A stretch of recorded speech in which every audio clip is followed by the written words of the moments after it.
Oh, we can take it out to the barn, though. That is true. Oh, yeah, doesn't he have a concrete slab out there? Yeah, or I don't want next to the barn, but we can figure something out. Yeah. No, but I went solar observing. Tuesday. Solar observing? Do you have good glasses? No. With telescopes. What? Tuesday at the observatory Tuesday. Oh, you guys looked at the sun? Yeah. Wait, you guys face? We didn't use the one. People brought their own. Oh. We didn't use the ones in the observatory. So they had what kind of filters? Good solar filters or whatever. So there's the generic one that you can buy for $100. Oh. That one's good for sunspots. Yeah. Which is cool right now because there are a lot of sunspots. Well, actually, there's one big one. At least when we looked. I mean, obviously they rotate around. And then a few guys had alpha filters. H-alpha filters. What's that? They're very expensive. They have their own dial to dial in the how good it is. What? Yeah. These are very expensive. What do they call H-alpha filter? Yeah. Well, there's two types of H-alpha filters, but H-alpha solar filter. The one on the right. Nope. Oh, right. Oh, yes, that actually would be. The Day Sky, that is one as well. But the one I'm thinking of, or one of them anyways, is there was a Mead one. Oh, wow. These are the kinds of... Is this what you see? You can, yeah. What looks closest to what you saw? Here. This one. Except theirs is a lot redder. This is a lot of fine-tuning and a lot bigger scope. Did you see this? Yep. You saw flares? Mm-hmm. Crazy. They were telling me, one of the guys was like, that one you're currently looking at is like 8 Earths tall. What? What do you mean? This? No, here, give me this. What are you talking about? 8 Earths? One of these flares that we were looking at was 8 Earths tall. I'm like, holy shit, that's cool.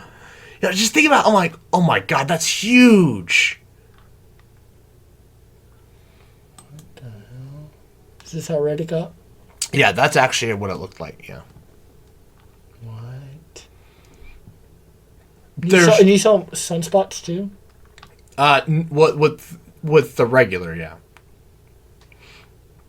Huh. These guys didn't have the most expensive ones. They had their telescopes were really small diameters, like really small. So this mounts in the front like that? Oh well, no. So these H-alpha filters, if we go back, if we look at this one, this is a Mead telescope. This is about as cheap as an H-alpha you can get. And it's like it sits. It's an eyepiece? No. It sits in here. What does? Oh, the filter does. Yeah, and it's got. I don't remember how it works, but it has a. This attaches to the eyepiece. Yeah. So here, Where does this go? This is the telescope. Oh, that is the telescope. Yeah. So basically, you have your regular optics in here, but then the filter sits in here. Oh, that is the telescope. Oh. So actually, if we I thought it was a filter that you put on your telescope. You can. So if we go to YouTube, type in editing. Ed. Space. Team. Boop, boop, boop, boop. So videos. So he recently did. A review of the Colorado or whatever. Yeah, he recently just reviewed that one. It's about as cheap as you can get for H-alpha. Mm-hmm. But it's not great. There's an astrophysics H-alpha. Type in we got editing. Type in solar observing. Oops.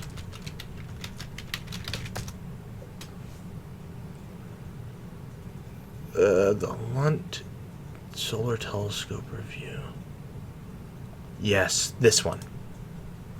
This So basically, this is already a very expensive telescope up here because it's an astrophysics. So you can use that for stars. Yeah. But these 2 knobs here, I don't know if he has both installed. Nope, this is the focuser. These are individual focusers for the filters. Oh. So there's a blue filter that really so the H alpha knocks it down so you can actually see it. And you can, but if you put both of them, you can see even more cool stuff. And one without the other lets you see different you can play around with one or the other quite a bit. But the thing is, he doesn't and a lot of people don't actually put both on, because A, it's very expensive to get both, and B, it's very dim. Because think about it, right? This is only a 100 mm telescope. That's not a very big aperture. Yeah. And this knocks out so much light, so it's just you need a really big telescope. And then I don't know if these work with bigger telescopes, because I think you need bigger solar filters, and they just get... I think this is $20,000 here that you're looking at. Damn. These alone is most of the price. There's a down payment on a house. Yeah. Down payment on a house or a telescope. Yeah. That'd be me, right? I'd have this little tiny shack, and then a telescope that costs more than the house. And the thing is, a lot of people don't buy. Most people that want to do solar observing, they don't they want to get an H alpha because they see H alpha, and it's he's like you said, once you see H alpha, you never go back. Really? Yeah.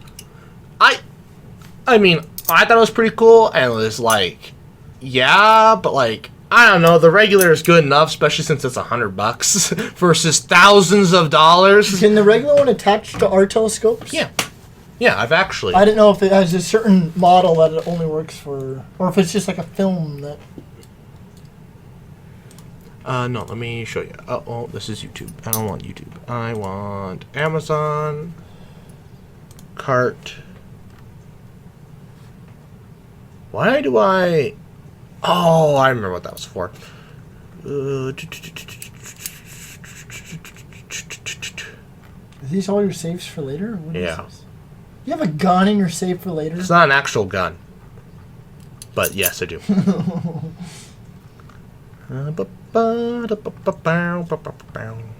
Here it is. This one. So, this thing's huge because it's supposed to fit on the front of your telescope. Yeah. Yeah. It's $146. But I had to make sure it was a glass one. There's plastic film ones that you can buy, but they're not good. You use it if it's going to rattle around, it's not going to be good. So I wanted to make sure I got glass. Oh. But we get this. It fit on the front of mine because mine's a bit bigger than yours. Oh, it won't fit on mine? Not very easily. We'd have to modify it. Why? This is actually for a Celestron 6-inch. This is even for my size anyway, so it wouldn't even fit. Well, now you know what the hell what you're looking for. Oh, you have a 6-inch? What do I have?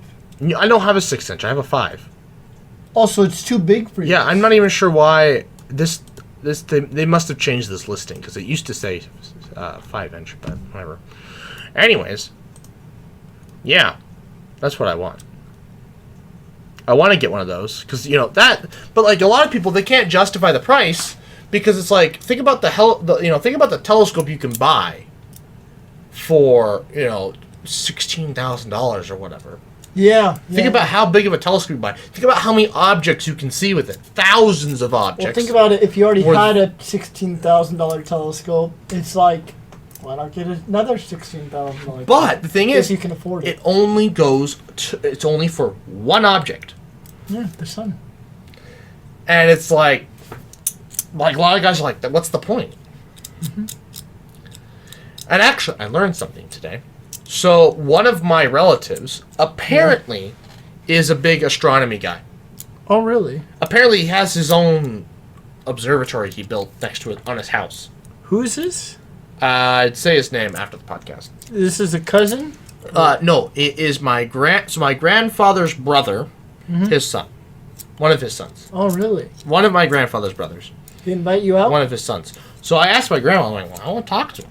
I don't think I've probably met him, but I don't remember. Yeah. So she's like, we'll see about next time you're out. We'll go drive up there. Because he lives next to my uncle, so. Oh. So I guess I might go pay him a visit. He lives north of, so he has okay, guys, you know. Yeah. So, see what kind of setup he's got. See if we can learn things. Well, I talked to our grandfather about because he was born 1930. Step grandfather, but yes. Yeah, step grandfather. Anyways, I talked to him about because I was telling him about like our experience at the desert, and about how like the Milky Way's clouds, like that was just so cool. Like I've never seen the Milky Way look like that before. And he was telling me, back when he was growing up, when he was a little boy, he said, yeah, the sky used to look like that all the time. Because he was born in 1930. Yeah. And so, back in the 40s, 50s, when he was about our age, like, just the city lights were not anywhere near what they were today. And so like, big cities, they I don't know, he doesn't know much about the Bortle scale, but like, to me, I bet, a big city was like a Bortle 4. Well, depending on which city. At least for him. Around here, yeah. Around which here. is crazy. I mean if you lived out in the boonies off there, a Bortle 2 was not hard to come by. Bortle 2 wasn't, yeah. So I talk to a lot of guys, and so when they built, so if we go to Google Maps, so when they built the observatory, go away. So when they built the observatory, yeah, it's way south. That's probably the furthest thing south. So when they first started the astronomy club, yeah, Hyde Observatory, Lincoln was here. Really? How long has it been there? They've been using that spot for a very long time. Since the 40s. The 40s? Mm-hmm. Really? Mm-hmm. This was out in the boonies at one point. Wow. Are you serious? Yep. Lincoln has grown all the way out there. And it continues to grow. Hyde was out. Look at Lincoln. Look at this. It continues to grow. Most of this that you're seeing here, this is actually houses now. Like actually, like Hyde several, used to be out in the like see this plot of land here? This is actually houses now. I see that. Google, like in the past year, this is houses now. I see that. No, what I'm saying is, what? Mm-hmm. That's crazy to think about. They built it in the 40s. Yeah. So Lincoln and most of the rest of the United States hit its boom in the 50s in the 50s. So before the 50s, before 1945, before the war, Lincoln was small. Omaha was small. It was all these little towns. Actually, the little towns were a lot bigger than they are now. Yeah. But Lincoln was a lot smaller. It was this and the university. You had to, you had to drive to go to driving to the university was like driving out into the countryside. Yes. Going to East Campus, you drove out into the country. It's like going to East Campus would have been the equivalent of going out to Malcolm now. Not Malcolm. Going out to. Waverly? No. That's Wahoo up there. Where my dad used to work, at the university used to have a bunch of research stuff out here. Yeah. That was kind of, I wouldn't say the equivalent, because this is a lot further away, but you drove out into the boonies to go to East Campus. Yeah. The graveled roads. Yeah. Huh. Obviously, it's only a few miles, but back then, it was a long ways. 4 miles of gravel, yeah. Yeah. It's sad because we're already starting to lose, like, Lincoln's fine. So, like, my entire childhood, Lincoln's not been able to go north. We'll wait till the podcast. Anyways, probably should end it here. I don't know. Or maybe we'll end it sooner than this. I don't know. Probably sooner than this because there's a lot of stuff that pinpoints where I live. Anyways, I'd like to thank you all for watching. Please like, comment, share, and subscribe. New podcast every Friday, noon Central Time, and good night.